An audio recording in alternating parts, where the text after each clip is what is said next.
Hello, Star Wars enthusiasts! Welcome back to Temple Archive Thursdays, where we delve deep into the intricate lore of a galaxy far, far away. Today, we embark on a profound exploration of a question that has intrigued many. Why did Darth Vader never seek out Yoda or Obi-Wan Kenobi after the execution of Order 66? This inquiry leads us into the complex psyche of one of cinema's most iconic characters and the vast, tumultuous galaxy he inhabited. To comprehend Vader's actions, or lack thereof, we must first revisit the cataclysmic events of Order 66. This directive, orchestrated by Emperor Palpatine, aimed to annihilate the Jedi Order, branding them as traitors to the Galactic Republic. The immediate consequence was a galaxy-wide purge, with clone troopers turning against their Jedi generals. Amid this chaos, two prominent figures evaded death: Jedi Masters Yoda and Obi-Wan Kenobi. Yoda, the venerable Grand Master of the Jedi Order, confronted Emperor Palpatine in a duel within the Senate chamber. Despite his formidable skills, Yoda was unable to defeat the Sith Lord, and was forced into exile on Dagobah. This self-imposed exile was not merely an act of retreat, but a strategic decision to preserve the Jedi legacy and await an opportunity to challenge the Sith's dominion. Simultaneously, Obi-Wan Kenobi faced a heartbreaking duel against his former apprentice, Anakin Skywalker, now Darth Vader, on the volcanic planet of Mustafar. Emerging victorious, yet emotionally shattered, Obi-Wan chose to go into hiding on Tatooine, tasked with safeguarding Anakin's son, Luke Skywalker. His presence on Tatooine remained concealed, allowing him to monitor Luke's upbringing without attracting Imperial attention. The sheer vastness of the Star Wars galaxy cannot be overstated. Comprising millions of star systems, the enormity of space provided ample opportunities for individuals to disappear. Both Yoda and Obi-Wan were adept in the ways of the Force, enabling them to mask their presences and avoid detection. Their intimate knowledge of the galaxy's remote regions further facilitated their successful concealment from Imperial forces. Central to understanding Vader's inaction is the Sith philosophy known as the Rule of Two, a master and an apprentice. At this juncture, Emperor Palpatine held the mantle of master, with Vader as his apprentice. The existence of this dyad meant that the elimination of the remaining Jedi, particularly those in hiding and not posing an immediate threat, was not a priority. The Sith's focus was on consolidating power and quelling active resistance, rather than pursuing elusive adversaries. Perhaps the most compelling aspect of this discussion lies with Vader's internal struggle. The transformation from Anakin Skywalker to Darth Vader was not merely a change of name, but a profound psychological metamorphosis. Anakin's descent into darkness was fueled by fear, anger, and a desperate desire to prevent the loss of loved ones.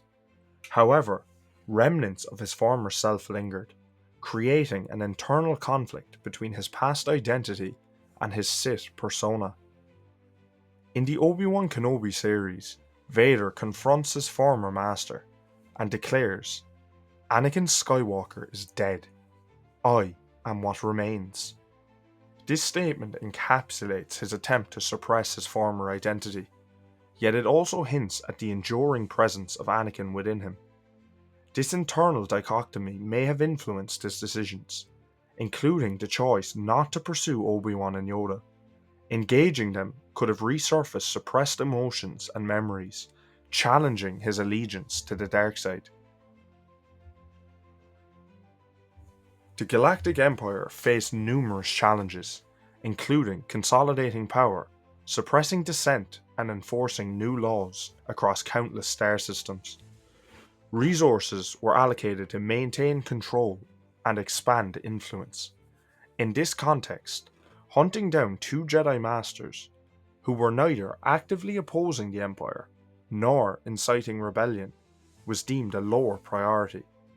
The risk-reward calculus did not favour an extensive search, especially when these Jedi were in hiding and posed no immediate threat.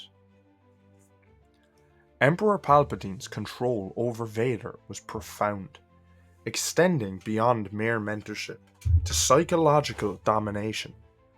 Palpatine exploited Anakin's fears and insecurities to mold him into Darth Vader, ensuring loyalty through manipulation. He directed Vader's focus toward immediate threats and the suppression of active insurgencies. The Emperor's strategic acumen recognized that allocating resources to find hidden Jedi could divert attention from more pressing matters, such as quelling uprisings and enforcing Imperial rule.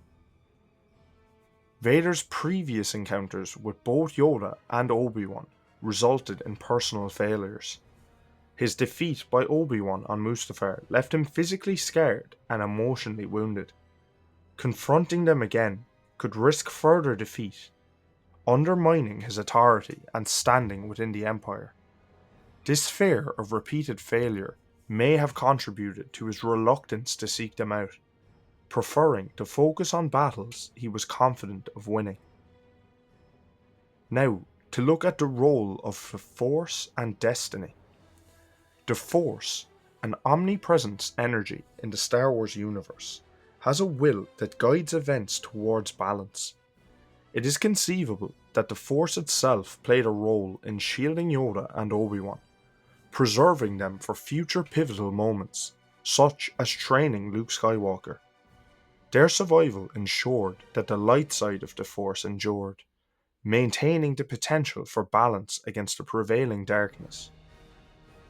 In summary, Darth Vader's decision not to pursue Yoda and Obi-Wan after Order 66 was influenced by a confluence of factors: the vastness of the galaxy, the Jedi Masters' adeptness at concealment, Sith physiological doctrines, Vader's internal psychological struggle, strategic priorities of the burgeoning Empire, the Emperor's manipulative influence, fear of repeated failure, and the overarching will of the Force.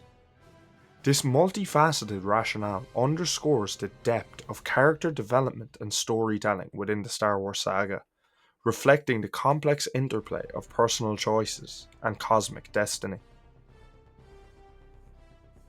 Thank you for joining me on this in-depth exploration. If you enjoyed this analysis, please like, subscribe, and share your thoughts in the comment below. Please comment what you would like us to explore next on next week's Temple Archive Thursday. Thank you for watching.